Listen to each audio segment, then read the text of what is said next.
Alrighty, we are back with your favorite podcast show of the week. It's Location Weekly, episode number 536, recording live on September the 28th. Brianna, how are you? I'm good. I'm here. You know, another week starting to get some fall weather. It's been beautiful. So excited about that. Wish it would stay, this temperature for quite a while, but that probably won't happen. But yeah, I'm good.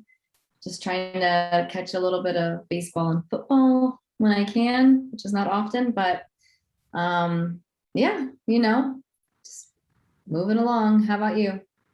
Yeah, same. The weather's nice. It's fall. I went out on the weekend on my first plane since COVID. Took a domestic flight out to Saskatoon, Canada, and Saskatchewan, and it was beautiful out there. Just fall colors everywhere and whatnot, and the weather was great. So had a nice, quick little weekend trip.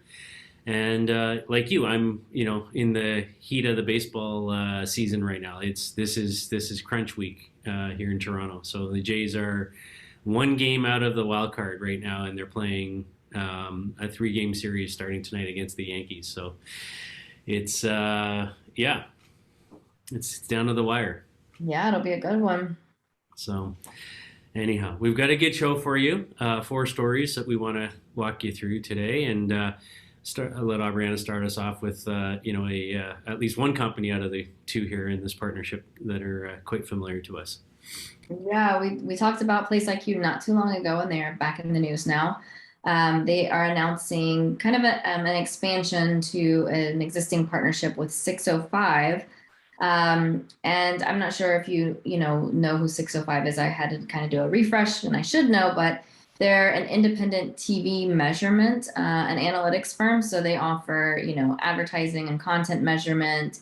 They claim to do full funnel attribution, have a deterministic type of a data set that works across, they say, more than 22 million households across 200 US markets. So they have attributes from set-top box data, ACR, which is automatic content recognition, kind of at that glass level data. And, they have this multi-source data set that they're saying is 100% deterministic, that can measure like what the household is seeing and doing. And now they're partnering with PlaceIQ to enable their customers to have more of this like real-time performance of TV and cross-platform campaigns.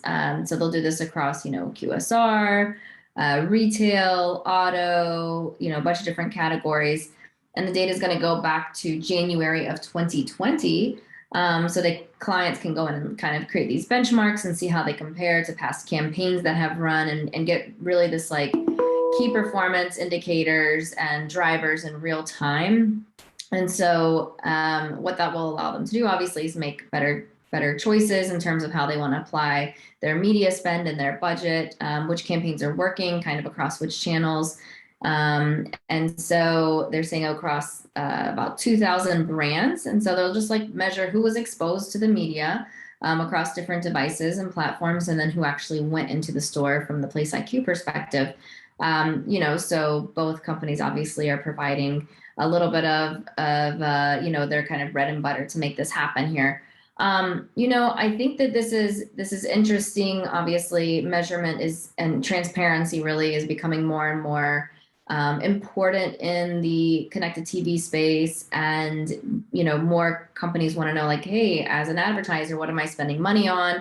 What's the efficacy of that? They really want to have this full funnel, opportunities where they can do brand awareness all the way down to actual lower funnel purchase or sign up or whatever it may be, right?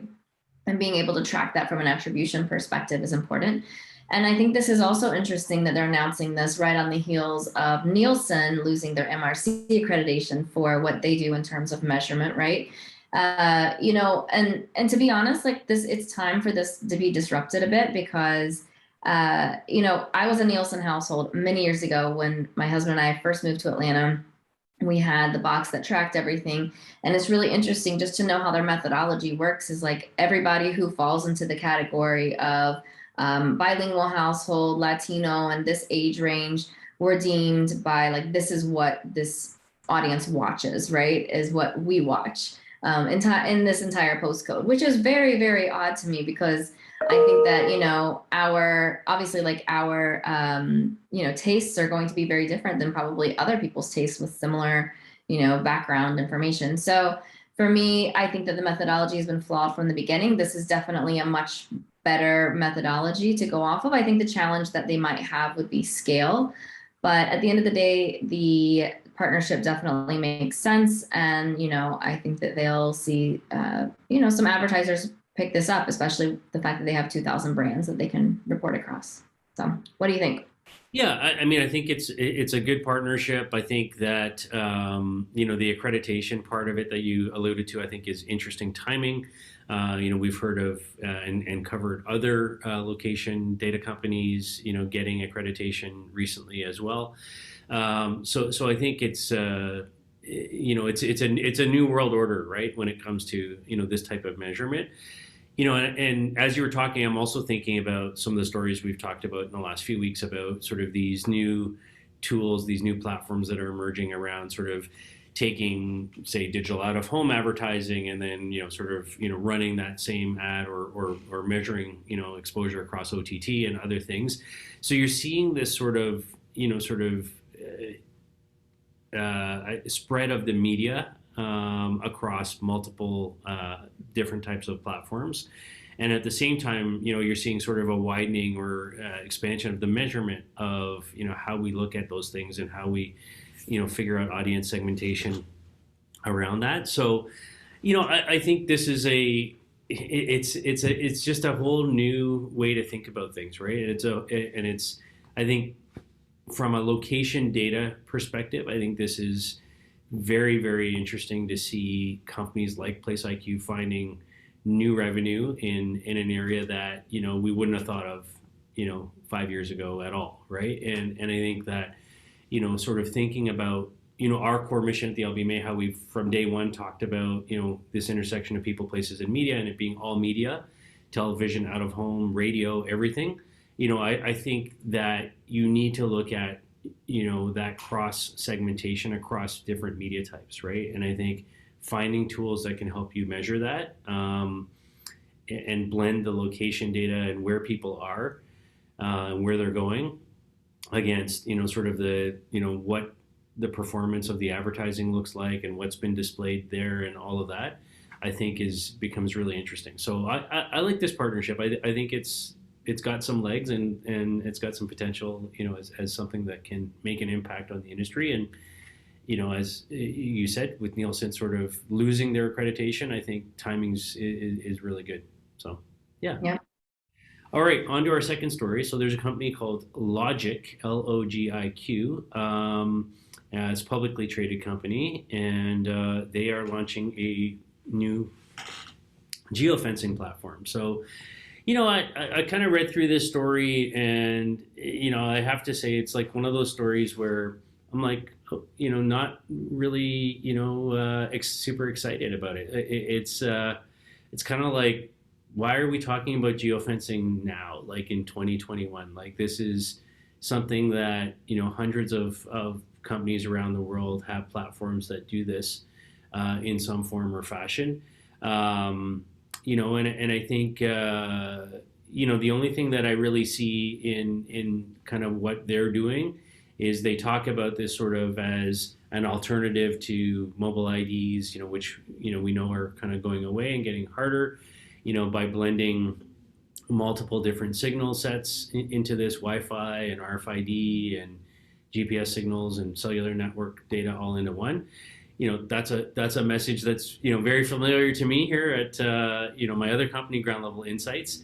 We do similar things, and yeah, I mean, I think the power of geofencing is something that I think is well understood within the marketing and advertising community out there today. I don't think this is a new concept by any means for anybody. I think long gone are the days where we're targeting by a postal code or zip code or whatever. I think everybody is doing some sort of geo targeting based on some kind of geofencing. So I'm kind of a bit bewildered by the fact that they're kind of positioning this as, you know, something new and novel. Like it's just not. And you know, I think the approach in terms of the signals that they're blending together is somewhat, you know, has some uniqueness to it in terms of what they're looking for within the geofence. But you know, geofencing itself is nothing new. So I'm kind of like I'm just completely underwhelmed by this story, and I was like, why is this making news this week? I don't know. What are your thoughts? No, I would completely agree. And geofencing, you know, again, we always talk about this when you think about like the types of location data that you can utilize. And as you get more granular within that data set, you have a much smaller reach because you have lots of opt-ins. And now you have even more than you had 10 years ago when geofencing was kind of a big deal, right?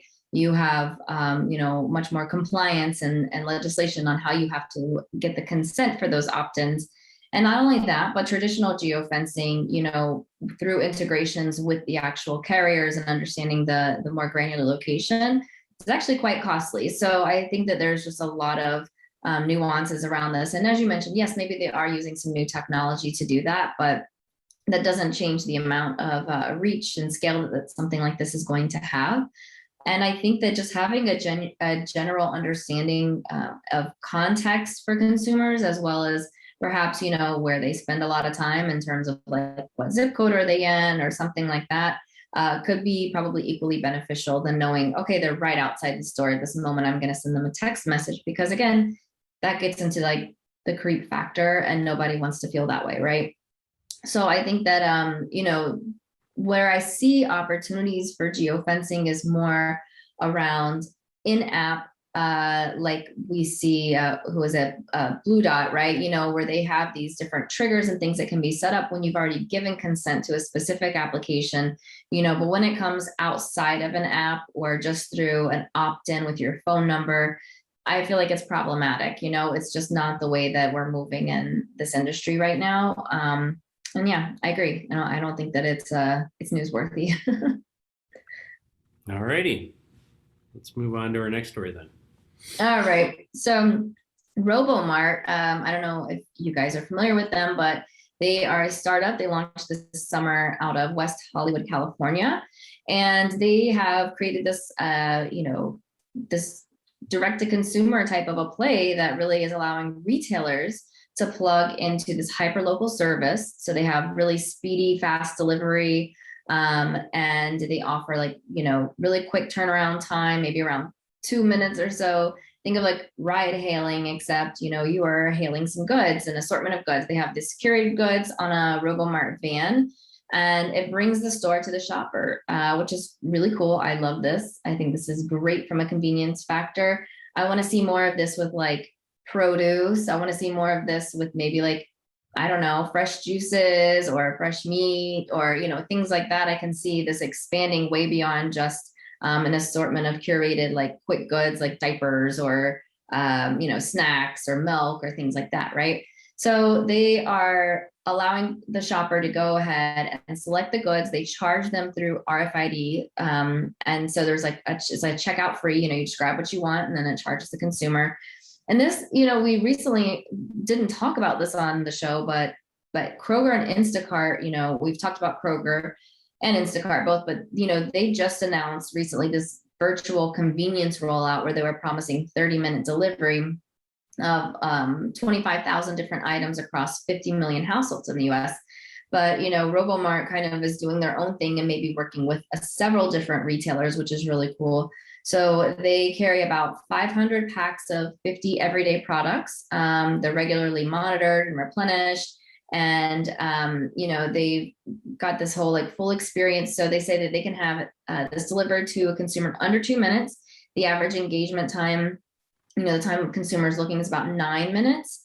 And the prices are pretty competitive. The only thing that they actually charge is a hailing fee, which, you know, is probably similar to any other delivery fee that we see across Instacart or, you know, Uber just as a base fare or anything like that.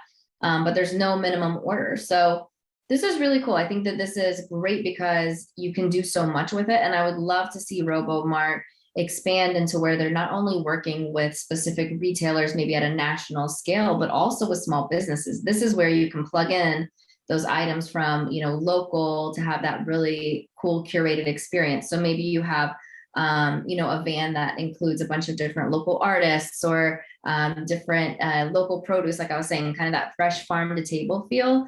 There's so much that you could do to expand upon this. So I'm excited about this. And I love that it's coming from a startup and not, a conglomerate like, Kroger, who's always super tech savvy, and Instacart, who, keeps iterating. I love something like this. And also, I will say, I think the benefit to having more of this Robomart type of application is like you get to choose what you want. And how many times have we all ordered Instacart and you get some type of a replacement and you're like, that is so far from what I actually ordered. For example, I had ordered like Arnold's organic bread last week, and the substitute that I got was Wonder Bread, which is like as far as possible that you could get from, organic bread. So it's like you get these replacements and you're like, how did this even get chosen? And this gives you that ability to really pick and choose, but still have that convenience factor in 9 minutes. Like, I'm in on this. So I love this story. I can't wait to see, what they do in terms of like expanding and partnership wise. So I think this is one we should keep a close eye on. Yeah, I completely agree with you on this one. I mean, it's not the first of these that we've seen out there. I remember, we covered probably 2 years ago now a similar type of sort of store on wheels that could be hailed in China. Convenience store type products, like that, consumables and those kinds of things.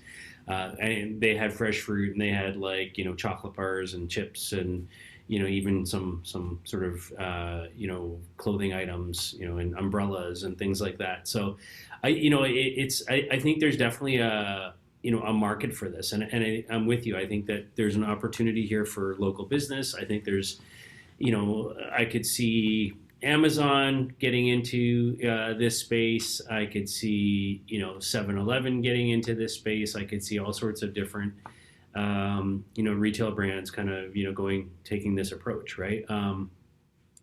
Because I think it's about convenience, right? And I think people are, time starved, and we've seen the growth of all of the sort of buy online, pick up at store. We've seen all of the sort of order your groceries, and it's delivered to you on Uber Eats or what have you. I mean, so I just think this is sort of the next sort of level of expansion into this type of convenience-based retail marketing. And the idea of this stores coming down the street with your stuff, I think makes a ton of sense to me, right? And that you can hail it. It's kind of like, I'm going to oversimplify now, but like it would be really great, like if like we still have in my neighborhood, the ice cream truck comes around in the summer, every night. But like it'd be really interesting if you could actually hail the ice cream truck and have it come when you actually needed it or wanted it. Not that anybody needs ice cream, I guess. Well, our neighborhood does have an ice cream truck, and you can call it actually. Yeah. I mean, you make a phone call, but you can Yeah. call it to come, which is awesome. I mean, I don't use that always. It usually skips our road because the park is on the road behind us. And so I usually just say like, oh, if it comes by, we can get it, knowing and hoping that it doesn't come by because, kids are already having way too much sugar. But it's still, the point is like the convenience. Yes, it's there. Yeah. So I'm all for this kind of thing, and I think it makes a ton of sense. I just, I'm interested to see sort of what kinds of retailers or brands kind of jump into this type of thing. What would be really cool would be like, what if you had like, an Etsy Robomart or something like that. Yeah, Right? so local artists, Local anything. artists, Yeah. like that would be really interesting, right? To see that, because I think that would be really create local engagement, and local artists, have an actual, sort of storefront all of a sudden that people could call on and interface that with, the online presence on Etsy and things like that. I don't know. I'm just throwing ideas out now, but No, but it's like, okay, I need a quick gift. I need a gift for a baby shower. I need a birthday gift for yeah, a friend. Like being able to just quickly have that show up at my door. I shop really quickly and get it. I've got a handmade candle, or a nice print, or a handmade card, or something that's like really, like I said, a curated experience. There's so much opportunity there, especially in larger cities where all this stuff is happening. Yeah. So there you go. Check it out. Robomart. Good stuff happening there. All right. Our final story, a little bit of an acquisition here. Longtime LBMA member, MoodMedia. If you're not familiar with them, they're a big player in the in-store, experiential media solutions. So digital signage, in-store music, like the music that you hear playing when you walk into a, Banana Republic store or what have you. All of that kind of experiential, retail, environmental stuff. That's MoodMedia. And they've gone out and acquired a longtime competitor called PlayNetwork from its owner, Octave Group. And, so this is really about, sort of just expanding their footprint even further. Mood says they reach 150 million consumers each day at some 500,000 subscriber locations in 100 plus countries. But that's sort of mainly retail and some hotels and QSRs and banks. But Play Network sort of adds to that some 400 customer brands and another 100,000 locations in 115 countries. So again, it's a bit of a geographic land grab for them. It's adds to some differentiation in the brands that they're representing, and I think just makes them a bigger, stronger player in this space. There's been some new startups coming along, in this category. But at the end of the day, I think when it comes to here's a location, how do I use this environmental, media, whether that's music or some sort of digital signage, or I know they're also involved in, sort of doing things with scents and things like that as well. Like how do you leverage that to create an experience with that consumer in that place, and how does a brand kind of activate based on that? There's it's hard to kind of sort of top this sort of the geographic network and the breadth of offerings that MoodMedia has here. So I think this kind of acquisition just makes them so much stronger than they already are. Yeah, I mean, it's, and PlayNetwork was one of those that, they had a good footprint. They kind of went into Chapter 11 and, sort of re-emerging out of this now in a much stronger way. So what are your thoughts? Yeah, I'm a big, fan of buying instead of building whenever something has already been built and has the reach. And perhaps the technology or the client list that you're trying to go after. I think that it makes a lot of sense. It's just like a much more streamlined approach to growing the business, especially as you mentioned, there's other smaller competitors that are entering. This gives them, definitely a stronger, foothold on those geos where they've expanded to now as well. So be interesting to see if there was any technology that was acquired that was helpful, to them. But yeah, I mean, it's good acquisition. So congrats to Mood and our friends there. Yeah, 100%. All right, that's our show for this week. Four great stories, lots of activity as usual in our industry, and we appreciate your time. And just help us, to keep this going. Reach out to us with story ideas, give us some feedback on whichever platform you're consuming this, and we'll of course be back next week with another show. Yeah, have a great week, everybody, and we'll see you soon.